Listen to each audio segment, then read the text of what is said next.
रावण चीख रहा था, पूरी ताकत लगा रहा था, लेकिन शिवलिंग जमीन के अंदर और गहराई में धंसता जा रहा था। तभी एक गंभीर स्वर गूंजा, अब बहुत हो चुका, मैं यहीं ठहरूंगा। और उसी पल रावण का सपना टूट गया और एक पवित्र धाम का जन्म हुआ। आज जिस जगह पर करोड़ों लोग अपनी बीमारी, दर्द और टूटे हुए मन का इलाज पाने आते हैं, कभी वही जगह रावण के अहंकार का अंत बनी थी। हम बात कर रहे हैं झारखंड के देवघर में स्थित बाबा बैद्यनाथ धाम की। कहा जाता है ये मंदिर किसी राजा ने नहीं बनवाया, किसी इंसान ने नहीं खड़ा किया, बल्कि एक ही रात में प्रकट हुआ था। पौराणिक काल में राक्षस राज रावण अमर होने की चाह लेकर भयानक तपस्या में बैठ गया। उसकी तपस्या इतनी उग्र थी कि धरती कांपने लगी, देवता घबरा गए। आखिरकार स्वयं महादेव उसके सामने प्रकट हुए। रावण ने वरदान मांगा, मृत्यु पर विजय, लेकिन उसकी लालसा यही नहीं रुकी।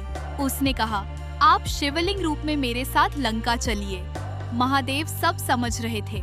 उन्हें पता था अगर यह शक्ति अहंकार के हाथ लगी तो सृष्टि जल जाएगी। लेकिन कठोर तपस्या के आगे उन्होंने एक शर्त रखी, मैं तुम्हारे साथ चलूंगा, लेकिन याद रखना यह शिवलिंग कभी भी धरती को स्पर्श नहीं करेगा।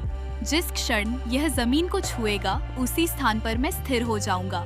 रावण शर्त मान गया। वह अत्यंत सावधानी से शिवलिंग लेकर चला, लेकिन देवता चुप नहीं बैठे। एक दिव्य चाल चली गई। रावण के मन में सिर्फ एक पल का विचलन आया और उसी पल शिवलिंग धरती को छू गया। क्षण भर में शिवलिंग जमीन में धंस गया। रावण चीख पड़ा, पूरी शक्ति लगा दी, लेकिन कुछ भी बदल नहीं सका, क्योंकि महादेव ने निर्णय ले लिया था। उन्होंने कहा, अब मैं यहीं रहूंगा, लोगों के दुख हरने के लिए। कहा जाता है कि उसी रात देवताओं के शिल्पकार विश्वकर्मा ने दिव्य शक्ति से इस महादेव के धाम का निर्माण किया।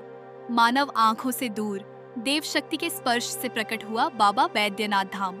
आज भी जो सच्चे मन से यहाँ सिर झुकाता है, महादेव उसका दुख खुद उठा लेते हैं। रोग, पीड़ा, निराशा, यहाँ आकर सब हल्का हो जाता है। इसीलिए भक्त कहते हैं, यह मंदिर बना नहीं, प्रकट हुआ है।